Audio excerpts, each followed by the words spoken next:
کائنات کے اندر سب سے پہلے کون سے بدبخت نے زنا کی ابتدا کی تھی؟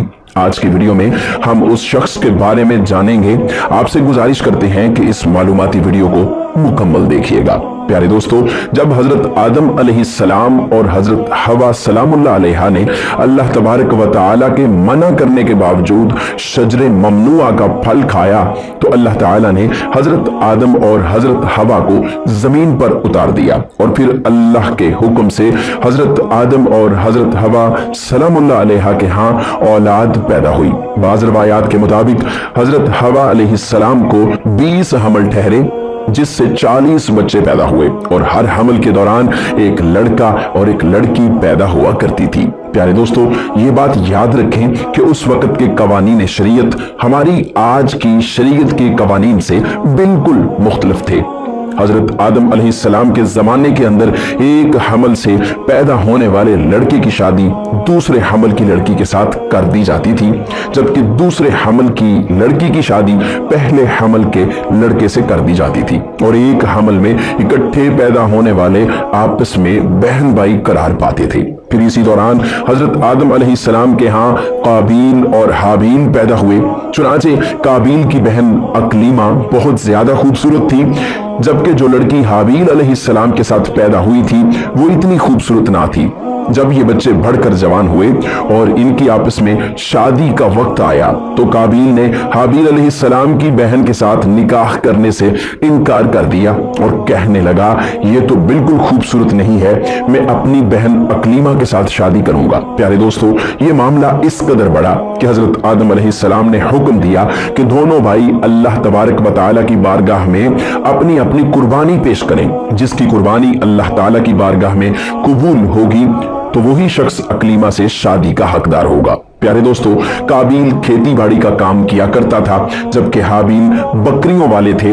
چنانچہ انہوں نے ایک نہایت ہی عمدہ، خوبصورت اور فربا بکری راہ خدا میں قربانی کے لیے پیش کی۔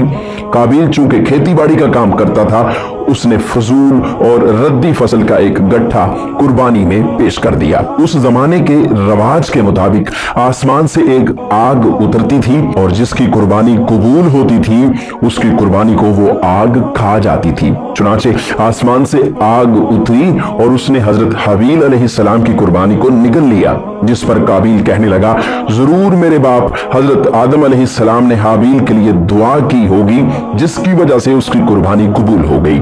پیارے دوستو، پھر اس واقعے کے بعد قابیل نے حضرت حابیل علیہ السلام کو مارنے کی دھمکی دی۔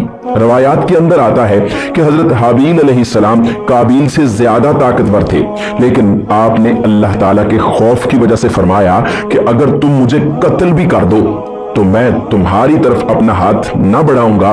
میں نہیں چاہتا کہ قیامت والے دن میرے اوپر کوئی گناہ کا بوجھ ہو۔ چنانچہ ایک دن قابیل نے غصے میں آ کر حضرت حابیل علیہ السلام کے سر پر پتھر دے مارا، جس سے آپ کی موت واقع ہو گئی۔ حضرت حابیل علیہ السلام کو قتل کرنے کے بعد قابیل بہت پریشان ہوا۔ حضرت حابیل علیہ السلام کے جسم کو اپنے کندھوں پر اٹھائے کئی دن تک مارا پھرتا رہا۔ پھر اللہ تعالیٰ کے حکم سے 2 کوے آئے اور دونوں نے قابیل کے سامنے جھگڑا کیا۔ چنانچہ ایک کوے نے دوسرے کو مار دیا، اور پھر اس نے زمین کھود کر دوسرے مرے ہوئے کوے کو اس کے اندر ڈال کر اس کے اوپر مٹی ڈال دی۔ چنانچہ قابیل نے جب کووں کو دیکھا تو افسوس کرنے لگا کہ میں اپنے بھائی کی لاش کو بھی نہ چھپا سکا، اور پھر قابیل نے اسی طرح کیا، اپنے بھائی کی لاش کو دفن کر دیا۔ اور اس کے بعد قابیل اپنی بہن اقلیمہ کو لے کر وہاں سے چلا گیا، کیونکہ مسلسل شیطان اس کے پاس آتا رہا اور اس کو اس بات سے ڈراتا رہا کہ تمہارا باپ تمہیں قتل کر دے گا۔ لہٰذا قابیل اپنی بہن اقلیمہ کو لے کر دور کہیں وادیوں میں جا بسا۔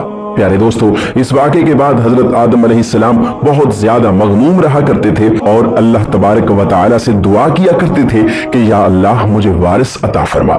چنانچہ اسی دوران آپ کو حضرت شیس علیہ السلام کی بشارت ملی۔ شیس علیہ السلام جیسے ہی پیدا ہوئے تو حضرت آدم علیہ السلام نے بچپن سے ہی ان کی تربیت پر خاصی توجہ دی اور حضرت شیس علیہ السلام کو تمام معاملات سے آگاہ کیا۔ حضرت شیس علیہ السلام جب جوان ہوئے تو آدم علیہ السلام نے اپنے بعد ان کو مومنین کا خلیفہ مقرر کیا اور انہیں حکم دیا کہ وہ اپنے بھائی قابیل کی اولاد سے دور رہیں، اور پھر اس کے بعد حضرت آدم علیہ السلام کے